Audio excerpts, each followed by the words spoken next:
Smartphone, social media আর Facebook ব্যবহারকারীদের আলোচনা আর আতঙ্কের শীর্ষে এখন সারপ্রাইজ মেসেজ। শুভেচ্ছা এই মেসেজের লিংকে ক্লিক করা মাত্রই চলে যেতে পারে অনেক গুরুত্বপূর্ণ তথ্য হ্যাকারদের হাতে। বিশেষজ্ঞরা বলছেন এতে সাবধান থাকা ভালো। মোবাল্লিক করিমের রিপোর্ট। হয়তো এরই মধ্যে ফোনে চলে এসেছে শুভেচ্ছা বার্তা, হয়তো আগ্রহবশত ক্লিকও করে ফেলেছে অনেক ব্যবহারকারী। আসছে পরিচিত জনের কাছ থেকে লিংকে লেখা সারপ্রাইজ মেসেজ।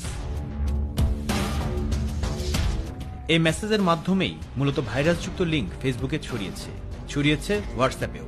লিংকে ক্লিক করলে মেসেঞ্জার আইডিটি নিয়ন্ত্রণে নিচ্ছে একটি হ্যাকার দল।